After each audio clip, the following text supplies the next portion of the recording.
এখন আমরা দেখব আমরা স্লাইসের সাথে কীভাবে পয়েন্টারটা ইউজ করতে পারি। সো আমরা জানি স্লাইস হচ্ছে একটা ডিফারেন্ট টাইপের ডেটা স্ট্রাকচার। এর ক্ষেত্রে আমাকে আগে বলে দিতে হয় যে এই এর লেন্থ হচ্ছে 5 or 6 এবং আমি এটাকে আর বাড়াতে পারি না, কিন্তু স্লাইসের ক্ষেত্রে আমরা সেটাকে একটু বাড়াতে পারি। কিন্তু এই স্লাইসের ব্যাকগ্রাউন্ডে অ্যাকচুয়ালি একটা অ্যারে কাজ করে। স্লাইসটা একটু কমপ্লেক্স টাইপের ডেটা স্ট্রাকচার, আমরা একটু বোঝার চেষ্টা করি আগে। প্রথমে আমি ধরলাম যে আমি একটা স্লাইস টাইপের ভেরিয়েবল নিচ্ছি এবং যেটা আমি বলছি যে এটা হচ্ছে আমার ইন্টিজার টাইপের স্লাইস, এবং আমি এর মধ্যে অ্যাসাইন করছি 3টা ভ্যালু 1, 2, 3। ওকে, এখন আমরা কি করি, আমরা যদি অ্যাপেন্ড করতে চাই, মানে আমি যদি একটা ভ্যালু এক্সট্রা অ্যাড করতে চাই, আমাকে কী করতে হয়, অ্যাপেন্ড করতে হয়। অ্যাপেন্ড করতে কী হবে, আমাকে লিখতে হয় অ্যাপেন্ড, এর মধ্যে আমাকে স্লাইস পাস করতে হয় এবং আমি যে ভ্যালুটা অ্যাড করতে চাই সেটা আমাকে এখানে দিতে হয়। তাহলে আমি এখানে 4 দিলাম, এবং এতটুকু করলেই হয় না, এটা করলে কিন্তু এই যে এস এর মধ্যে অ্যাকচুয়ালি ভ্যালুটা আপডেট হয় না, আমাকে এটা অ্যাসাইন করতে হয়। কী হবে, এস ইকুয়াল টু, এরপরে যেটা হয় এই যে স্লাইস, একটা নতুন একটা স্লাইস পাই, যে স্লাইসটা মধ্যে 1, 2, 3, 4 থাকে। এবং আমি যদি এখন এখানে প্রিন্ট করি, এখানে আমি একবার স্লাইসটা প্রিন্ট করছি এবং আমি এখানে একবার প্রিন্ট করব স্লাইস, এবং আমি যদি এখন এটাকে রান করি,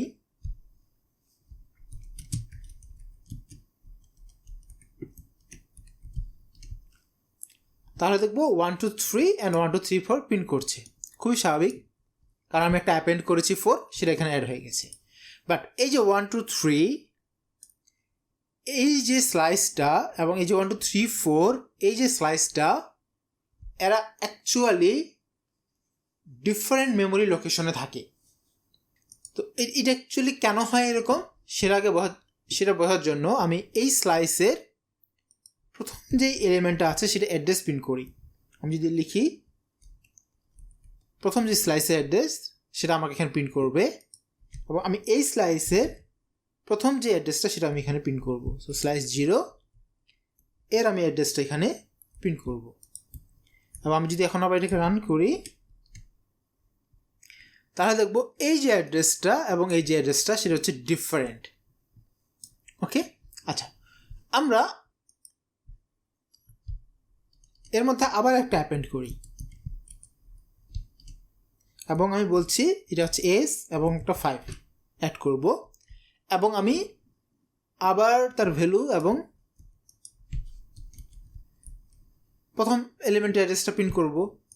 আমি যদি এখন এটাকে রান করি, এখানে একটা জিনিস নোটিস করেন যে প্রথমে এস ছিল, একটা মেমোরি অ্যাড্রেস আমরা পেয়েছি, এবং এরপর আমরা যখন অ্যাপেন্ড করেছি 4, তখন আমরা ডিফারেন্ট একটা মেমোরি অ্যাড্রেস পেলাম, প্রথম যে ইন্ডেক্সটা আছে সেটা। বাট আমি যখন আরেকটা এলিমেন্ট অ্যাড করলাম 5, তখন কিন্তু আমরা ডিফারেন্ট পেলাম না, সেম পেলাম। এর একটা কারণ আছে। এর কারণটা হলো, আমরা যখন স্লাইস তৈরি করছি এটার পিছনে একটা অ্যারে থাকে। আমি যখন এই লাইনটা লিখলাম, তখন আমার কম্পাইলার দেখে যে ওকে একটা স্লাইস লাগবে যার সাইজ হচ্ছে 3। এ কী করে, এ হচ্ছে একটা অ্যারে তৈরি করে ফিক্স সাইজ, সে এটাকে এরকম করে তৈরি করে এবং এর মধ্যে 1, 2, 3 দেয়। ওকে, সো তার মানে এটা আমি যদিও স্লাইস বলছি, এটা এখন আর স্লাইস নাই, এটা হচ্ছে একটা অ্যারে, এবং এর হচ্ছে এটা হচ্ছে লেন হচ্ছে 3। ওকে, এরপর আমি যখন একটা অ্যাপেন্ড করলাম, তখন কি হয়, তখন একটা জিনিস নোটিস করেন, এখানে হচ্ছে একটা এরে তো আমরা বড় করতে পারি না, একদম এরে ফিক্সড। কিন্তু আমাকে তো বলা হচ্ছে যে না, 3 সাইজের একটা এরে হলে আমার চলবে না, আমার এক্সট্রা একটা এলিমেন্ট লাগছে, তার মানে আমার অ্যাটলিস্ট 4 সাইজের একটা এরে লাগবে। তখন এ কি করে যে ওকে অ্যাপেন্ড করা হয়েছে, তাহলে এখন একটা 4 সাইজের একটা এরে তৈরি করবে, এবং এটা হচ্ছে এই যে 3 সাইজের অ্যারেটা তার থেকে ডিফারেন্ট করে এর মধ্যে 1, 2, 3, 4 অ্যাসাইন করবে। অর্থাৎ যে আমি যখন একটা করে অ্যাপেন্ড করলাম তখন সে কমপ্লিটলি নতুন একটা অ্যারে তৈরি করছে বা নতুন একটা অ্যারের জন্য মেমোরি থেকে একটা লোকেশন কনজিউম করে আছে। এই জায়গায় অ্যাকচুয়ালি কম্পাইলার আরেকটা নতুন ট্রিক করে।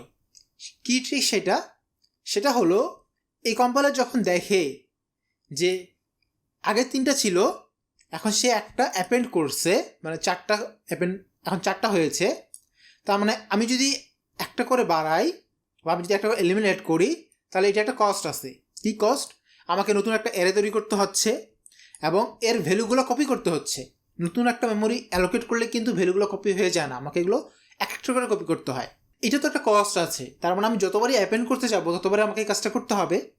এই কাজটা যেন করতে না হয় এই জন্য এ কী করে, যে যখন দেখা যাচ্ছে যে আমাকে এই অ্যারেটা বাড়াতে হচ্ছে তখন সে এক করে বাড়ায় না, তখন এ কী করে,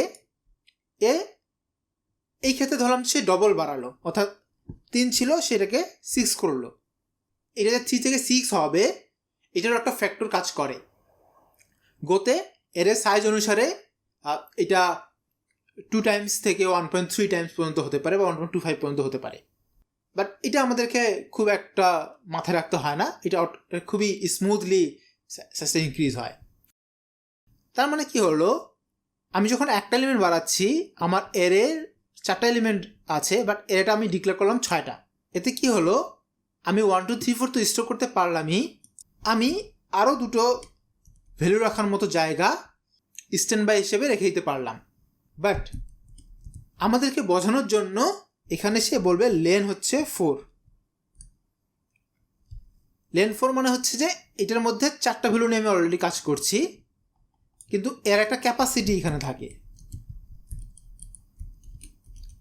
সো আরেকটা জিনিস থেকে ক্যাপাসিটি হচ্ছে 6 মানে হচ্ছে এটা 4টা ভ্যালু নিয়ে এখন কাজ করছে, ঠিক আছে, বাট এই এরাটার ক্যাপাসিটি হচ্ছে 6, মানে 6টা ভ্যালু পর্যন্ত নিতে পারবে এবং যখন 6টা ভ্যালু ওভার হয়ে যাবে তখন এর ডবল বা 6 থেকে 12টা সাইজে আরেকটা এর হয়তো তৈরি করবে। এই কারণে আমি যখন এখানে আবার একটা 5 ডিক্লেয়ার করছি, এত ক্যাপাসিটি আছেই, এ সেম অ্যারেটাকে ইউজ করতে পারছে, কারণ আমার এখানে আরেকটা ভ্যালু রাখার মতো জায়গা স্ট্যান্ড বাই আছে। সো এখানে 5 দিচ্ছে এবং লেন 5 হচ্ছে। সো এইখানে একটা জিনিস খুবই মাথায় রাখতে হচ্ছে, আমার এখানে কিন্তু ক্যাপাসিটি হচ্ছে 3।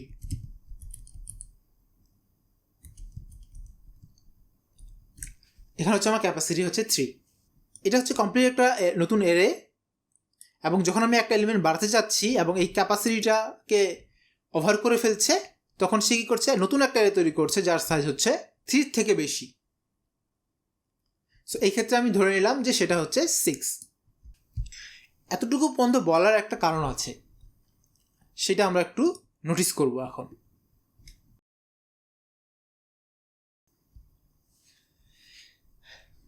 এখন আমরা একটু ফাংশন দিয়ে কাজ করার চেষ্টা করি।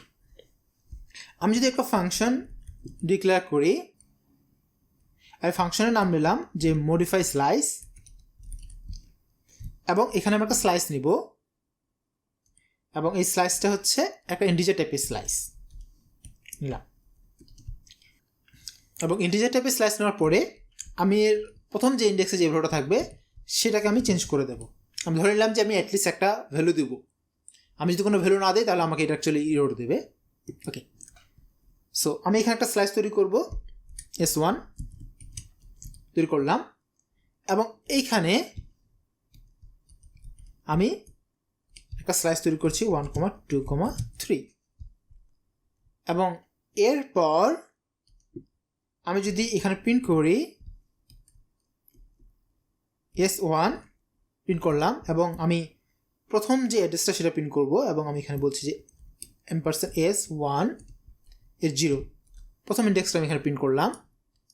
এরপর আমি মডিফাই স্লাইস কল করব এবং এর মধ্যে আমি S1 পাস করব এবং আবার আমি এটাকে প্রিন্ট করব,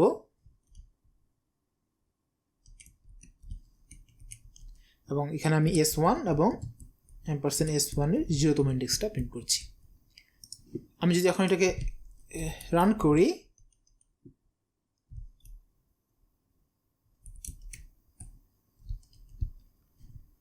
এখানে আমরা যদি একটা নোটিস করি যে আমরা এখানে 1 2 3 পেয়েছি এবং যার প্রথম ইন্ডেক্সটা হচ্ছে সেম, এবং এখানে 5 2 3 পেয়েছি, এরও প্রথম এই ইন্ডেক্সটা হচ্ছে একদম দুটো ইন্ডেক্সই হচ্ছে সেম। তার মানে মডিফাই স্লাইসের পরে দুটো ইন্ডেক্সই সেম থাকতেছে, খুবই স্বাভাবিক।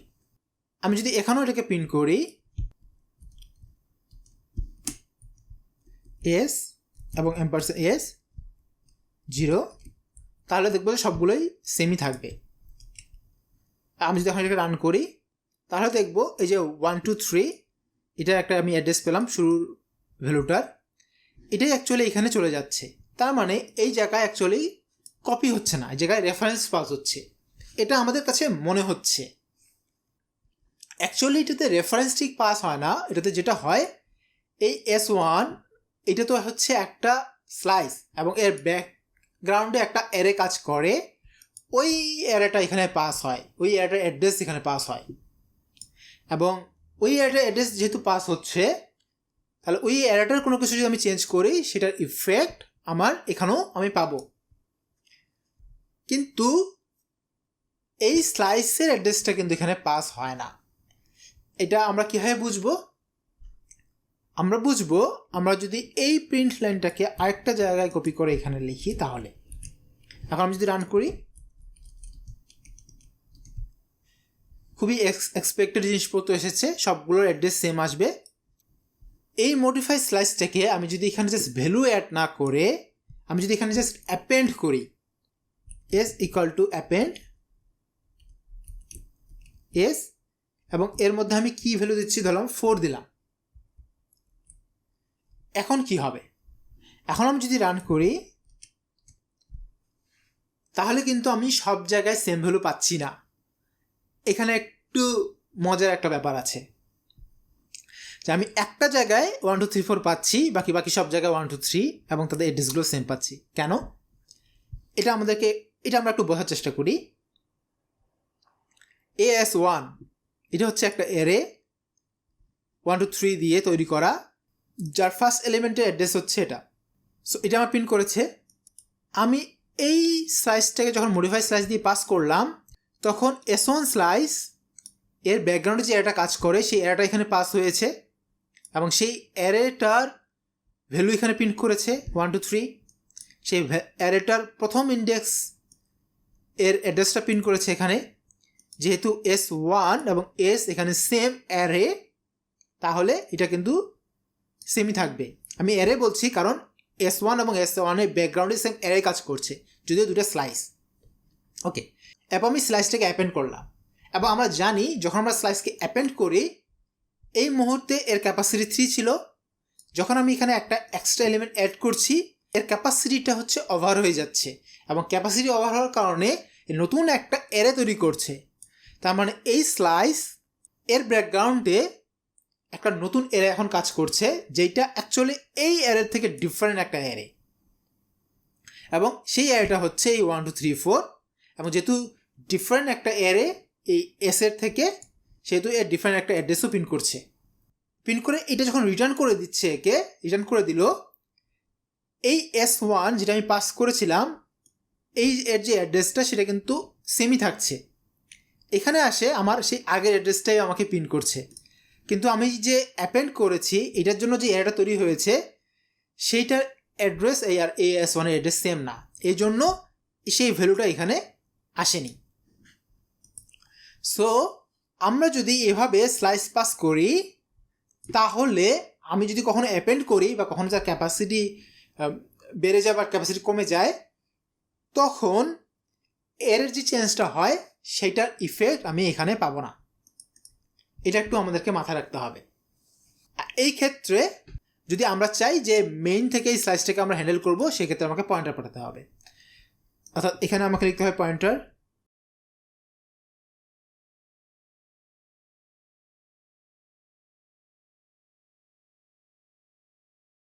এই স্লাইসটা হচ্ছে আমার এখন একটা পয়েন্টার টাইপের।